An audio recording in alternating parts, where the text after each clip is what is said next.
Greetings one and all, my name is Lancer and welcome to what is, I guess, my first anime reaction. This one is a very special one to me. If you watched my anime tier list video up there, you'll know that I praised this one very highly. This one, of course, being Date Alive. Now this, of course, is its 4th season, and I am aware that I'm a bit behind. There's 2 episodes currently out, which is honestly how I prefer to consume newer anime. It's just 2 episodes at a time. Or it's just the first episode and the second episode, because my philosophy is the second episode is the true first episode. Because the first episode, it's very easy to introduce all this new world, a concept and everything. The second episode has the real task of carrying it on and really establishing the continued intrigue and showing you that you should continue to watch this show. Which is why I always say it's like, just because the first episode's good, that doesn't mean the whole show is going to be good. Date Alive holds a very special place in my heart, as it's probably, and I'd say definitely, my favorite romance? Harem, definitely. Although this one's a little more lighthearted than, say, your typical harem, like High School DD, Rosario Vampire, stuff like that. I was genuinely surprised by the 3rd season, just mainly because I hadn't watched the whole season of season 3 as it was coming out.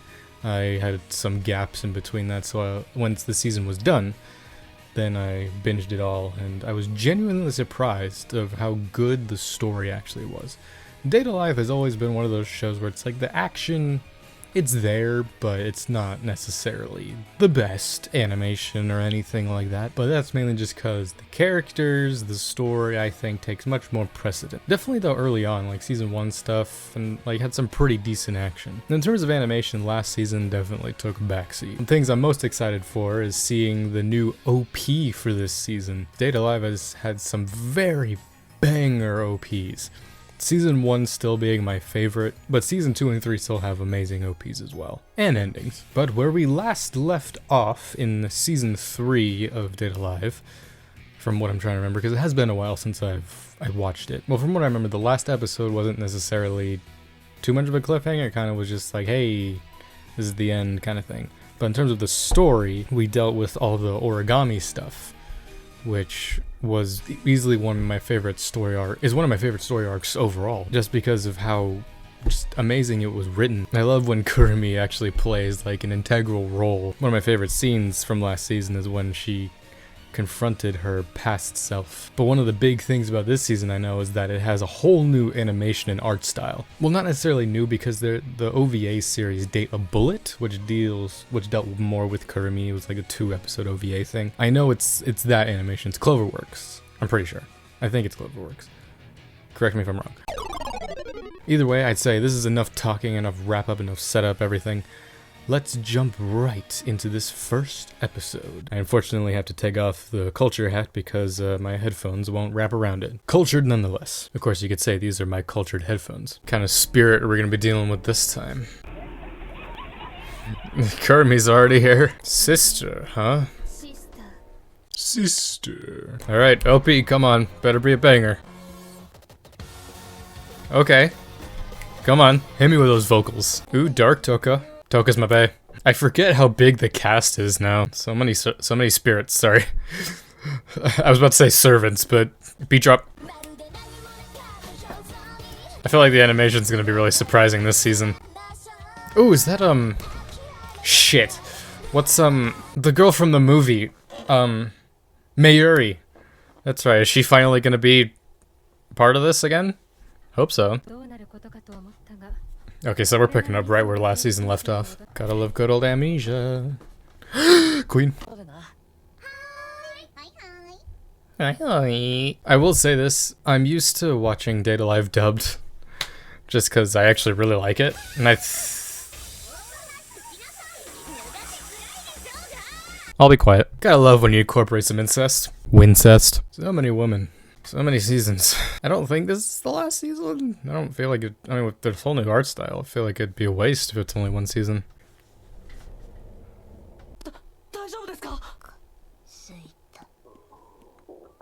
I'm already introduced to our new spirit. I keep almost saying servant. This isn't Fate. Although I wouldn't be surprised if Data Live has taken inspiration from Fate, because it's very similar when you look at it. I love that they've never changed the music throughout any of this.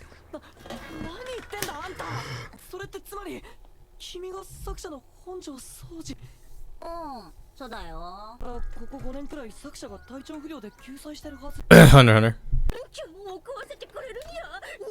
This is me when I eat chicken nuggets. We're just filling in.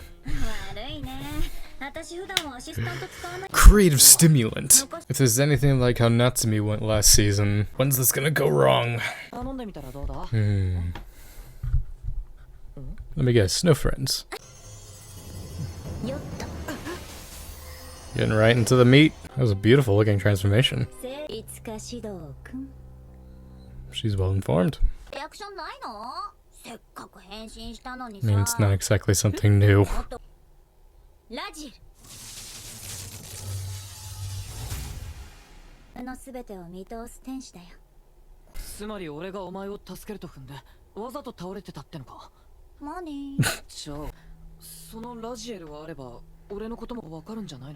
Secret's out. Kind of a Death Note twist we got here. Right, I see where this is going.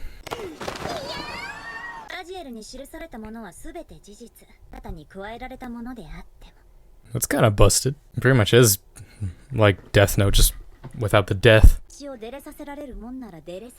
here's the game side of it. Yes! Give us the options. Hell yeah. Okay. Why does he still follow these? It's like, it always ends up with him just ignoring them. Blu-rays? When does this take place? Maybe. Wouldn't she know about that though? Who does she remind me of? Mainly her design, I don't know. She's fun, I like her. Well, yeah, of course she knows. Is that how it's always been? There's just a ball following them around? Very chill for someone who's been tortured for 5 years. I'm sure that's something we'll deal with later. Look forward to seeing how the dub's gonna handle this character. Bottom bitch. Well, yeah, because the last couple have been insane psychopaths. Yeet.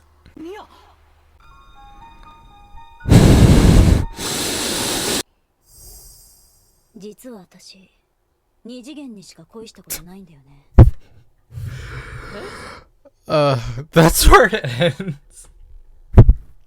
Hold on. This ending. I'm gonna take a minute to listen to this.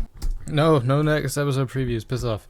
Well, ow my ass. That was Data Live Season 4 Episode 1. I think I'll roll right into Episode 2 after this one, but for the sake of it, keeping these videos separate. Yeah, good opener. I mean, thankfully they don't do like big recap episodes for these seasons. We're just kind of just rolling right into the next thing, which is fine, I guess. I'm curious how this season's gonna go, and I'm curious what the second spirit we're gonna deal with is. I mean, I imagine it's the blonde one, but I thought that was just gonna be Mayuri. I mean, there could just be another blonde, I guess. But either way, I love Data Live. Again, it's kind of jarring just because I watch Data Live dubbed. Again, you might think it's cringe or whatever, but I think the dub is really, really good. So here's the thing with like dub versus sub. It's like, it's not a case of like, oh, it's better, blah, blah, blah. It's just a case of I appreciate good voice acting and just understanding of a character and whatnot. With a show like this, it's like I would normally watch it subbed anyway, but just back in the day when I was first really getting into anime, wait, hold on. Ugh. That's better. When I was just getting into anime, I was watching a lot of stuff dubbed just because I wasn't really too into the like going Japanese and stuff like that, but now obviously now I'm more willing to go back and forth either way. When it comes to Data Live, I really love the dub just because Josh Grell, who's the guy who voices Shido, and he voices a lot of like romance main characters. But yeah, if you look at like his IMDb and stuff like that, it's like he voices a lot of like these romance main characters, and he's really good at it. And it like brings a whole new life, because a lot of like the romance main characters are like kind of boring, one-dimensional, especially if they're like harem ones. But he really brings them to life. Of course, I don't exactly want to wait for the dub to catch up. It's probably going to be a while. But for my first time going through the story, it's the same with My Hero Academia. It's like the dub will always be a couple episodes behind. So I'll watch the sub just so I can keep up to date with it. And then I'll go back on my own time and watch it through dubbed. And it's also the girls as well in this. Like, I love all the voice actors with the girls. I'm really curious how they're going to handle this character. I'm sure they will handle it fine. But either way, this was the first episode. Good establishing, mating this character Nia, or sister, as her spirit name is. And I'm really curious her and Kurumi's relationship there, whatever that's going to lead towards. And I'm just really curious what the climax of this story is going to be. I imagine it's going to be something, because all of the servant, like, sort of endings where, you know, they finally get the kiss and then they're sealed and then they're part of the story going forward, it's always pretty emotional how it ultimately ends. Still, Origami is probably my favorite one with how that was dealt with. And I'm also just really curious what the action in this one's gonna be, because of course they're gonna, like, something's gonna happen.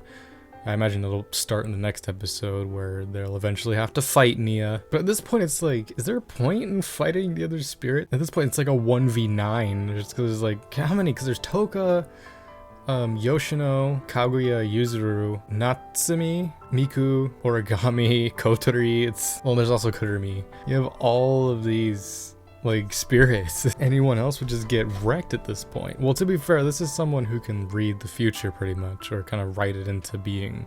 Join me next time when I watch episode 2, which will be pretty soon, because it's right away, because I want to kind of do a week-to-week kind of thing. Let me know what you thought about the episode down below. Let me just make sure you watch it before you watch mine, because obviously I'm going to cut it up, so it's like, you shouldn't be watching the whole episode on here. Plus, I'm not trying to get copyrighted. Till next time, I'm Lancer. Thanks for watching.